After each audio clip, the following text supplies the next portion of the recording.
Good morning. Good morning, good morning, good morning. It is Wednesday, February 8th, and I am sitting here at the mall in Maryland. I am still here for a little bit, and seeing clients back to work in the past week. Again, thank you so much for all the kind messages and everything in the last couple weeks. It has been a bit of a whirlwind, so thank you so much for all of the support and everything. I wanted to talk today about signs if you're applying kindness and health. And what does that even mean? Why am I talking about it? So a lot of times I'm here with my son. He's playing some games while I'm sitting here. But we, in my sessions with clients, some of the conversations have been about actions, doing some actionable steps, whether that be a meal plan or different goals or different things that they're trying to do, which is phenomenal. Those transactional things are always very important and need to be in place. But a lot of the times in health and nutrition, these transactional steps, they're very short term. They last 6 to 8 weeks, and then you're kind of back to baseline. And so a lot of my work with clients is really working on how to sustain this process.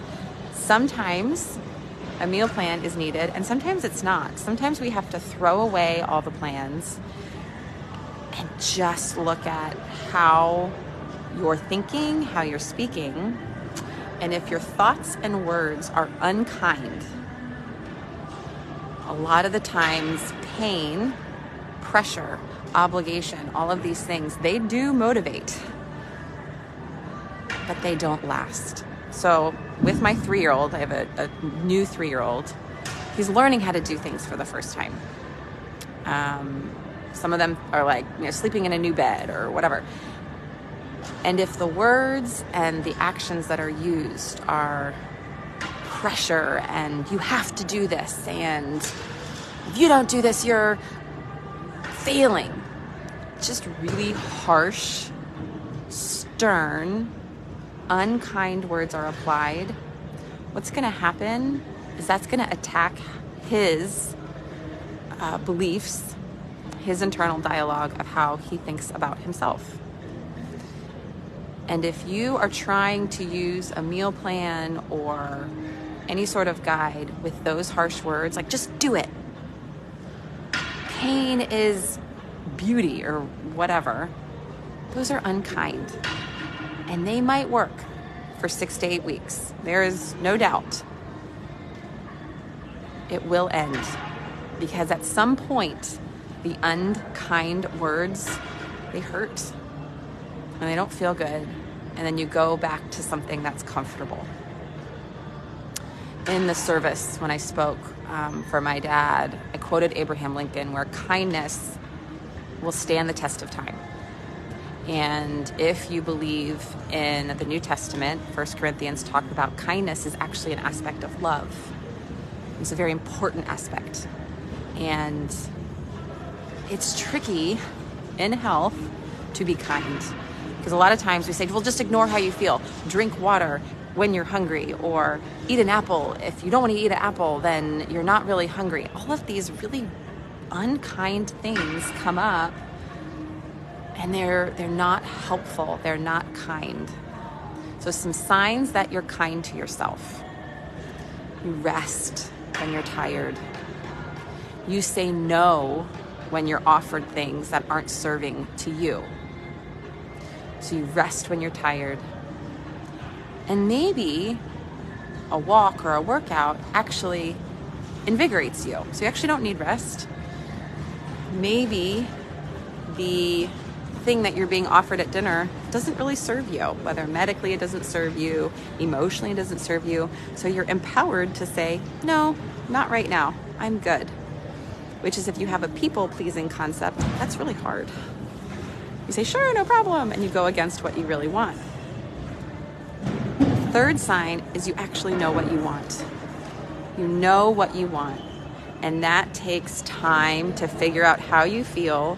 That takes time to notice your internal dialogue, if you are listening to external plans, you don't know what you want. That's not intuition. If you intuitively want to listen and followed a structure plan that comes from an intrinsic motivation, then it will last longer. But if you're listening to some plan that you bought at a consulting company that does a plan for 1 million people, it's not intuitive. You can make it your own, but that's where I love to work with people to make their own plan. And your plan now is going to be different than it is in 3 months because you're going to be different.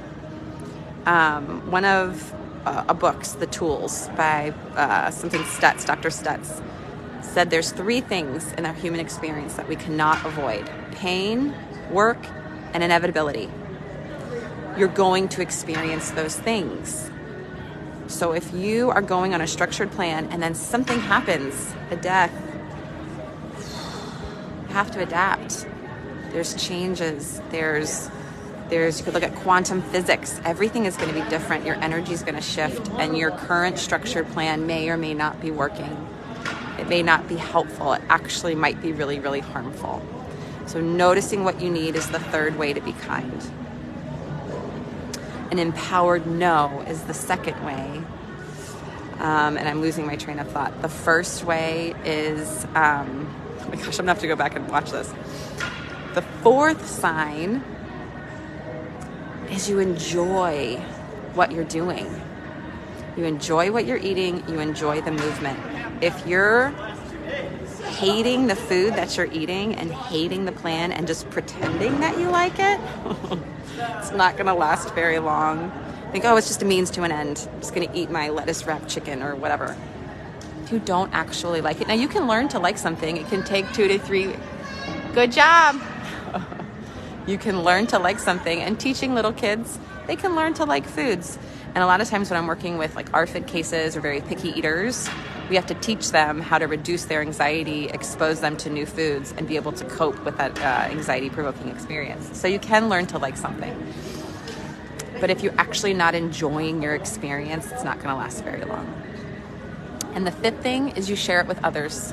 That's being kind, is you're sharing your experience with others, because in my line of work, guilt and shame makes you want to hide. It makes you want to have secrets. It makes you want to eat in secret. It makes you want to do things that nobody can see. And so if you can share your health journey and experience with others, that's being kind, and you're being honest and authentic. That's really, really hard, because a lot of times we want to hide and we want to have our behaviors in secret. So being kind is sharing what's going on. Hi, Mr. Arroyo. I'm on the East Coast still. Thank you so much for being one of my dearest and dearest people in my life. Look for the signs of how you can be kind to yourself and health. And if you don't have any of those signs, reach out. I have a fabulous assessment that we can look at your brain patterns, that I can figure out where to start with you. And it's free. I would love to just debrief and show you how it works. It's actually fascinating. When I took it for the first time 4 years ago, I actually was really mad at the assessment, because I was like, this isn't true, but it actually was. So that's curriculum. That's things we could talk about if it makes you mad. I am back to work. I'm here. I can work from anywhere, so I'm on the East Coast. But I will be back on the West Coast next week that's where my business is out of. But I have clients all over the country. And sometimes a different country, that could work too.